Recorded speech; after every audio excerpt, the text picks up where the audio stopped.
Mesdames, Messieurs, bonjour, bienvenue dans ce journal que nous ouvrons par cette actualité politique. Les jeunes démocrates de la République viennent de mettre en place leur plateforme. C'est un creuset de réflexion et d'échange sur la bonne gouvernance et la participation de la jeunesse aux actions de développement. Le point avec Gilles Dansou et François Zinsou. La plateforme des jeunes démocrates de la République PJDR a pour ambition de contribuer et ceci de façon efficace au développement du Bénin. Ceci à travers la promotion de la culture démocratique, la sauvegarde des libertés fondamentales. Des actions ont été menées par le passé. L'organisation à Djougou d'un conclave ayant réuni des jeunes leaders de Boycon autour des thématiques telles que l'emploi des jeunes, ainsi que le rôle de la jeunesse dans la préservation des acquis démocratiques. Mesdames et messieurs, le développement d'une nation implique la contribution de tout le monde, de tous les fils et filles de notre chère patrie, le Bénin. Afin de se conformer à cet idéal, et vu qu'une seule hirondelle ne fait pas le printemps, nous jeunes de la plateforme des jeunes démocrates de la République PJDR avons brisé le mythe du vase clos. Œuvrer pour une jeunesse épanouie au service du développement, telle est l'ambition. L'engagement de la jeunesse aujourd'hui à résister face à l'agent du politique, c'est-à-dire faire la politique aujourd'hui sans être derrière l'argent, parce que c'est ce qui a tué la jeunesse béninoise.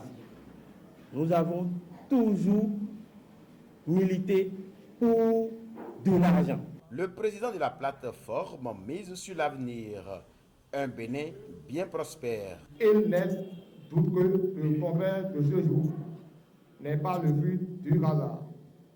Notre chère patrie, notre nation et beau pays, le Bénin, a besoin de l'apport de tous ses fils et filles, ou qu'ils sont sur le territoire national hors de nos frontières. La naissance de ce que n'est pas un significatif, car visant des objectifs précis au regard des multiples dysfonctionnements observés, ça et là, et qui nécessairement pour se faire des réformes et des idées novatrices. D'autres mouvements amis et des têtes couronnées sont venus soutenir l'événement. La jeunesse en bonne marche pour un Bénin qui gagne. Le Bénin évaluera en février prochain son dispositif de lutte contre le blanchiment de capitaux et le financement du terrorisme. En attendant, un atelier de préévaluation est en cours pour préparer l'échéance de 2019. Suivez le récit de Ghislain Bouguet. 4 jours pour parler de lutte contre le blanchiment de capitaux et du financement du terrorisme. Dans le cadre du groupe international d'action contre le blanchiment d'argent GIABA, institution créée par les pays membres de la CEDEAO. Les participants à l'atelier s'attellent à une préévaluation du dispositif du Bénin en matière de lutte contre le blanchiment de capitaux et de financement du terrorisme. Les résultats de cette évaluation fourniront à la communauté internationale des informations sur les cadres financiers, juridiques et de gouvernance du pays, favorisant ainsi les investissements directs étrangers. Il s'agit d'un passage en revue détaillée de tous les critères retenus par la communauté internationale à travers les normes du GAFI pour s'assurer de l'efficacité du dispositif de lutte contre le blanchiment de capitaux et le financement du terrorisme.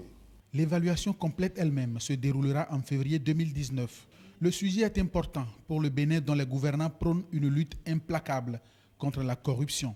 La problématique de la lutte contre le blanchiment des capitaux est donc un défi pour le Bénin, résolument engagé dans la lutte contre la corruption et la mauvaise gouvernance. Le gouvernement du Bénin est dans la dynamique de mesures adéquates pour renforcer de façon continuelle et pratique son dispositif de veille sécuritaire. L'évaluation est basée sur les 40 recommandations du groupe d'action financière et les 9 recommandations spéciales sur le financement du terrorisme de 2001 à l'aide de la méthodologie de la LCB-FT de 2004. Ce jour s'ouvre à Cotonou la réunion Afrique de la Société de l'économétrie. Plusieurs experts africains veulent à travers cette réunion promouvoir l'usage des mathématiques et des outils statistiques afin de mieux comprendre les tendances économiques et formuler des politiques plus adaptées. Face à la presse, le professeur Léonard Wantchekon, initiateur de la rencontre, est revenu sur l'importance de l'économétrie dans le développement d'un pays. L'économétrie, c'est une démarche quantitative, une démarche d'utilisation des données statistiques pour expliquer les phénomènes économiques. C'est plus que ça, c'est aussi l'utilisation des outils mathématiques, les outils de la logique, les outils de l'analyse mathématique, donc pour expliquer la logique des comportements, pour essayer de construire une théorie. L'économie, ce n'est pas seulement un sujet qu'on étudie. L'économie, c'est une méthode d'analyse. C'est une façon rigoureuse, mathématique, d'analyser les phénomènes économiques et sociaux.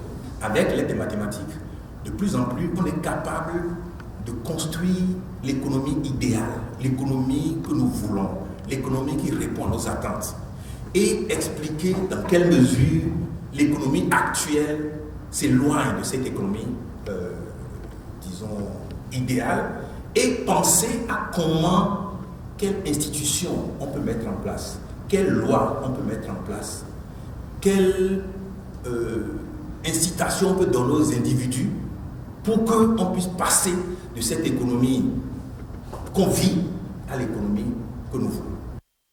Bientôt, tous les villages, tous les quartiers du Bénin vont effectivement figurer sur la carte géographique du Bénin. Le projet de délimitation et de matérialisation des communes du Bénin et de leurs unités administratives qui s'en chargent prendra corps. Le ministre de la décentralisation a rencontré les maires pour une séance d'information. Le point avec Blaise Adankbo. Ils ont parcouru de longues distances pour prendre part à cette séance d'échange. Ces maires réunis au sein de l'ANCB, Association nationale des communes du Bénin, s'informent sur le projet de délimitation et de matérialisation des communes du Bénin et de leurs unités administratives. L'exécution de ce projet est confiée à la Commission nationale des affaires domaniales. Le succès de l'opération réside donc fondamentalement dans la mobilisation sociale et l'ANCB demeure un partenaire privilégié qui, déjà, à partir de cette rencontre d'échange, sera impliqué aux étapes importantes du processus pour faire de ce projet un projet d'avenir, de paix durable, gage du développement socio-économique. La mise en œuvre de ce projet est une préoccupation pour le gouvernement. Il a d'ailleurs inséré dans son plan d'action. Il se veut alors impliquer tous les acteurs concernés. Il nous a semblé quand même nécessaire après que nous avons posé des actes, de vous inviter pour faire le point avec vous. À tout seigneur, tout honneur. Jusque-là, nous n'avons pas invité la fêtière. Or, c'est vous qui êtes les premiers bénéficiaires. Les maires présents à cette rencontre ont pu toucher du bout des doigts les tenants et aboutissants de ce projet. Ceci grâce à une présentation faite lors de cette séance d'échange. Nous leur avons dit que notre souci est que le travail se fasse réellement. Parce que ce n'est pas aussi facile comme travail. Ça nécessite beaucoup d'attention, ça nécessite beaucoup de doigté. Je pense très bien que les acteurs impliqués feront en sorte que nous puissions avoir les meilleurs résultats. Il faut prendre l'engagement que les maires, les élus locaux à tous les niveaux, les chefs quartiers, les chefs d'arrondissement et les maires joueront leur partition pour que nous puissions régler cette question pour de bon. Afin d'obtenir une adhésion totale des autres maires, d'autres séances d'information sont prévues. Elles auront lieu selon un chronogramme choisi par le ministère de la décentralisation. Et puis, les femmes béninoises se forment à la création d'entreprises ainsi qu'à la bonne nutrition des enfants. Réunies au sein du réseau des femmes entrepreneurs d'Afrique, elles se partagent les bonnes pratiques et valorisent leurs talents. Cécile Roundé pour les précisions. Des femmes du Bénin à l'école du développement personnel et de l'entrepreneuriat.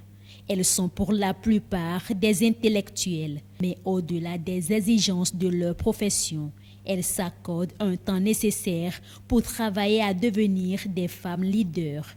C'est des femmes toutes responsables. Nous sommes solidaires entre nous. Nous n'avons pas le temps pour nous occuper des autres choses. On s'occupe réellement de l'avancée du REFA et de notre avancée. La première chose que nous retenons au REFA, c'est que la femme s'épanouit. Dans l'épanouissement de la femme, il y a beaucoup de choses qui rentrent en ligne de compte, dont l'une des formations que nous sommes en train de faire aujourd'hui. Le réseau des femmes entrepreneurs de l'Afrique, REFA, œuvre pour l'autonomisation économique des femmes ainsi qu'au bien-être de la famille. La séance de ce jour est consacrée à une sensibilisation sur la malnutrition. Nous constatons qu'il y a trop de malnutrition. Comment aider les femmes à bien s'occuper de la nutrition des enfants? Bientôt, c'est la saison des tomates pourries. Là, on voit nos tomates pourries sans rien faire. Donc, de façon artisanale, on peut faire la conservation de ces aliments, précisément de la tomate, qui peut nous permettre d'avoir de la tomate pendant 1 an. Donc nous pensons quand même organiser les femmes autour de l'activité. Ces braves dames prennent ainsi le défi de réveiller le génie qui sommeille en elles. Et elles sont également disposées à aider les autres femmes. C'est cette détermination qui a sidéré la coalition Nutrition sans frontières, une coalition canadienne qui est à sa 2e mission au Bénin. Je suis revenue spécifiquement pour faire une mission plus féminine et voir comment les femmes peuvent travailler ensemble et être valorisées, parce que je pense que c'est la base de la qualité de vie ici. Les femmes étant mises de côté, on l'a bien vu à la première mission, ça a des séquelles importantes sur leur autonomie, donc sur celle des enfants. Et puisque notre angle est vraiment de résoudre la malnutrition infantile et aussi une mortalité infantile d'un enfant sur 2 jusqu'à l'âge d'1 an. Alors, on ne peut pas y aller sans faire des programmes de prévention de la malnutrition au niveau maternel. Donc, on est venu soutenir à ce niveau-là. Les femmes africaines représentent plus de 50% de la population. Elles sont donc des actrices incontournables de développement économique du continent. Les femmes du REFA ayant compris cela se mettent ensemble pour gagner le pari. Le Bénin renouvelle à l'Agence pour la sécurité de la navigation aérienne en Afrique et à Madagascar, à SECNA, son accord de siège, occasion pour les ministres Aurélien Agbenonsi des Affaires étrangères et Alassane Seydou des Infrastructures et des Transports de rappeler l'objectif de l'exécutif, celui d'assurer une meilleure sécurité aérienne. Daniel Ada, Ricardo Loïc-Kpekou. C'est l'acte qui scelle officiellement, avec toutes les garanties juridiques, le lien entre le gouvernement du Bénin et l'Agence pour la sécurité de la navigation aérienne en Afrique et à Madagascar, la SECNA. La plus vieille dame du transport aérien en Afrique réitère ainsi son engagement d'assurer une meilleure sécurité aérienne dans les pays d'Afrique. Et donc assurer la sécurité aérienne dans 16 millions de kilomètres carrés, c'est à peu près la moitié du continent africain. C'était une mission absolument d'une grande portée. Et c'est ce qui explique que les chefs d'État ont pensé qu'une organisation comme la SECNA doit avoir la plus forte protection juridique possible. D'où l'idée que la SECNA est régie par une convention ainsi que ses annexes. Et donc notre action d'aujourd'hui vient concrétiser la mise à jour de l'accord de siège précédent en nous adaptant aux nouveaux avantages que les États ont concédés à la SECNA dans le cadre de la nouvelle convention signée à Libreville en 2010 et qui a, comme je l'indiquais tout à l'heure, j'ai le plaisir aujourd'hui de dire que les 18 États membres ont ratifié. C'est une nouvelle ère, une ère de renaissance qui se lève ainsi sur la coopération entre le Bénin et la SECNA. Et cet acte s'inscrit, selon le ministre des Affaires étrangères, dans la droite ligne des prouesses qu'enregistre le gouvernement. C'est une bonne chose. Et le Bénin se réjouit de participer à ce mouvement-là. Le Bénin se réjouit de participer à cette dynamique nouvelle. Notre pays, comme vous le savez, essaie, et vous avez relevé, les innovations que nous essayons d'introduire, les alignements de progrès que nous essayons de faire. Vous avez souligné le guidage par radar qui a été introduit au Bénin. mais aussi d'autres arrangements, d'autres aménagements que nous essayons de faire. Nous avons, il y a quelques mois, redéfini les relations de l'ANAC avec la SECNA sur le territoire, et ceci s'est fait sans accroc. Et nous sommes dans une parfaite dynamique de concertation et de travail en équipe dans l'intérêt des populations de notre pays, mais aussi des autres pays. Cet accord de siège signé avec le Bénin intervient après plusieurs autres accords signés entre la SECNA et bien d'autres pays d'Afrique. Puis l'université IJIB Africa et l'Institut international de technologie agricole ITA s'engagent pour un partenariat mutuellement consenti. Les deux centres d'éducation et de formation ont mis en conformité les thèmes de ce partenariat.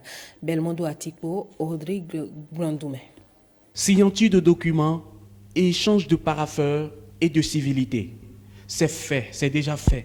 L'université IJIB Africa et l'Institut international de la technologie tropicale, l'ITA, font désormais un. Ce partenariat, fruit d'un long processus, se concrétise ce jeudi 5 juillet en présence du corps enseignant et des étudiants des deux instituts venus nombreux pour la circonstance. Je dois donc dire que c'est avec beaucoup d'honneur que nous recevons cette acceptation de partenariat. Il va falloir donc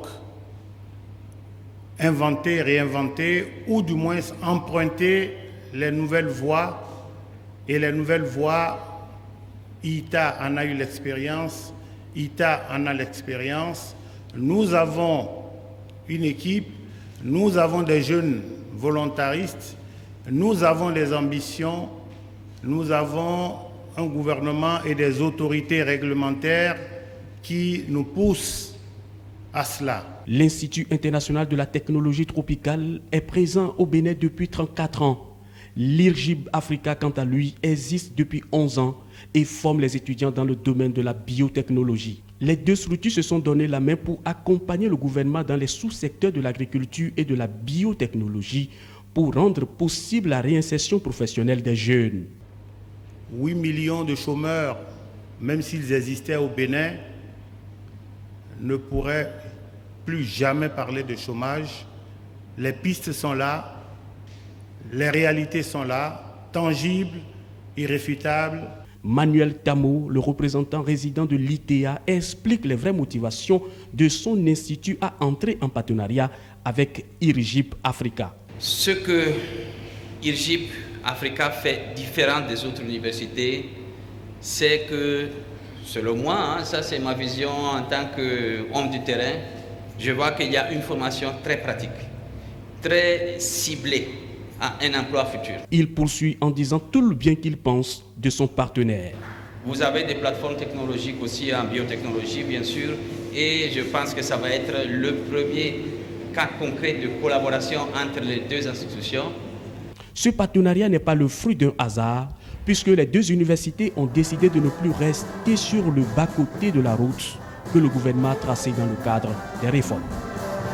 Comment converger les médias vers la migration au numérique avec ses enjeux et défis? La question préoccupe l'Institut de formation sociale, économique et civique Infosec. L'Institut a donc invité les hommes des médias à oser le débat en vue d'une meilleure appropriation du numérique. Rebecca Kendjaoundé et Miché Elegbert pour le reportage.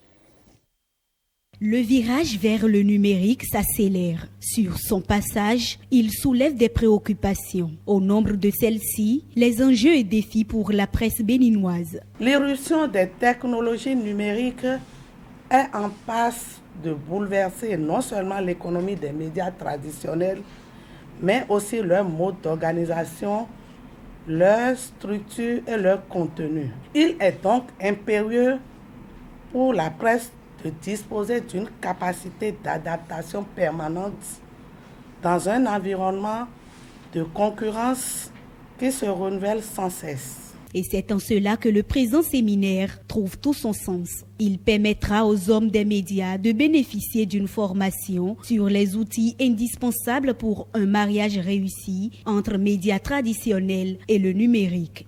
Cette rencontre est fondamentale parce que ça nous permet de définir désormais peu ou prou les grandes lignes qui doivent exister entre le traditionnel et le nouveau, entre le dynamique que constituent les nouveaux médias et le constant que constituent les anciens médias. Comment, disons, arrimer les uns aux autres? Comment déclencher la symbiose harmonieuse pour que les deux formes de médias puissent exister pour le bien de nous tous. Pour les professionnels des médias, cette initiative de l'Infosec vient couronner tous les efforts menés déjà au sein des organes de presse. Ils invitent les organisateurs à continuer dans cette dynamique et rassurent de la mise en pratique dans leurs rédactions respectives des notions acquises au cours de cette formation. Nous sommes engagés résolument dans la spécialisation au niveau de l'Union. Notre leitmotiv aujourd'hui, c'est tout faire pour que dans 5 ans, 10 ans, nous puissions avoir de véritables journalistes spécialisés. Et je voudrais que l'Infosec, dans le cadre de ce programme de formation à l'endroit des médias, puisse s'inscrire dans cette dynamique avec nous. Je voudrais, par ce touchement, vous rassurer de ce que les patrons de presse réunis au sein du CNPA mettront leur rédaction fondamentalement à disposition de cette nouvelle exigence. Parce que quoi qu'on dise, c'est un carrefour fondamental et obligé auquel on doit passer. Les conclusions de ces travaux vont s'avérer d'une importance capitale et d'une grande utilité pour les médias béninois. Ils seront ainsi mieux outillés pour s'adapter à l'essor du numérique. Acte de vandalisme sur les câbles de la fibre optique. L'incident est survenu sur les sites d'installation du projet de déploiement de cet outil prévu pour garantir l'accès à l'Internet. Le préfet du littoral condamne l'acte. Il est au micro de Malini Chibozo. Il m'a été donné de constater avec insistance que dans le cadre de la mise en œuvre du plan d'action du gouvernement relatif à la fourniture de l'Internet à haut débit au niveau de l'ensemble des couches sociales concernées, au sein des populations, que des individus mal intentionnés arrivent à soustraire frauduleusement, pour utiliser le terme le plus connu, à voler les câbles qui sont mis en terre et qui sont le véhicule, qui constituent le véhicule, n'est-ce pas, de l'Internet au débit. Je voudrais dire que nous avons pris toutes les mesures possibles. Le premier qui sera pris en flagrant délit ou par enquête judiciaire, qui sera déniché et qui aurait participé de près ou de loin, complice ou non même, s'ils ont eu l'information qu'ils n'ont même pas eu à le révéler à la police, on va les appréhender. Deuxième élément, j'ai instruit tous les commissaires d'arrondissement, tous les élus locaux, au fin de procéder à des enquêtes minutieuses. Non seulement au niveau de ceux qui utilisent le cuivre comme matière première de fabrication, de transformation, mais aussi et surtout ceux qui sont les vendeurs de ces cuivres-là de façon officieuse. À partir de maintenant, si quelqu'un veut vendre le cuivre, on doit d'abord rechercher la provenance de son cuivre. Où est-ce qu'il a trouvé? Est-ce que ce n'est pas les réseaux mafieux de vol, de câbles qui fonctionnent? Et à ce sujet-là, les commissaires sont instruits pour pouvoir faire, n'est-ce pas, le travail.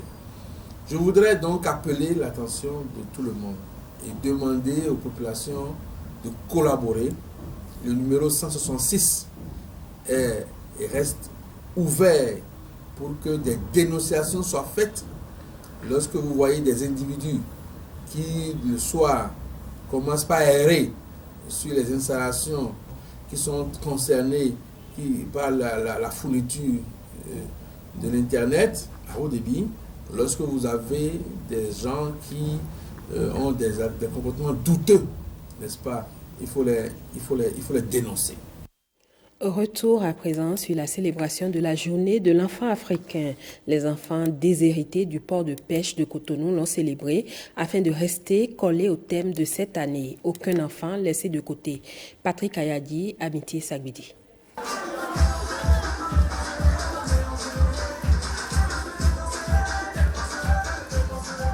Ils ont semé la joie dans le cœur de ces enfants du port de pêche de Cotonou. L'association d'entraide et d'insertion professionnelle des enfants déshérités à IPED, en synergie avec le groupement Idjacho, redonne espoir à ces âmes innocentes issues de parents démunis. Je suis fier d'être parmi mes amis, mes frères et sœurs, car c'est un moment de joie et d'enthousiasme pour nous. Nous promettons aux dirigeants de bien travailler, d'être sages et de bien écouter leurs conseils. Ça permet d'être en joie, en allégresse et se faire comprendre, se prononcer sur un certain nombre de choses, se sentir concerné également par ces genres de manifestations. L'association IPED œuvre pour la protection et l'éducation des enfants adultes de demain. Ce geste de solidarité n'est que l'accomplissement d'un rêve. La plus grande motivation, c'est de voir ces enfants aujourd'hui très heureux et contents, et même parfois les mamans qui sont autour de ces enfants qui ne prenaient pas si tant d'importance aux enfants qui aujourd'hui se sont dépêchés pour préparer eux-mêmes, pour prendre des chaises eux-mêmes. Donc ils ont mis la main à la pâte pour participer à l'organisation de cette fête. Les parents présents à cette célébration différée de la journée de l'enfant africain ont été sensibilisés sur le code de l'enfant. Ainsi se referme cette session d'information que je vous remercie d'avoir suivi. Portez-vous bien et à très bientôt.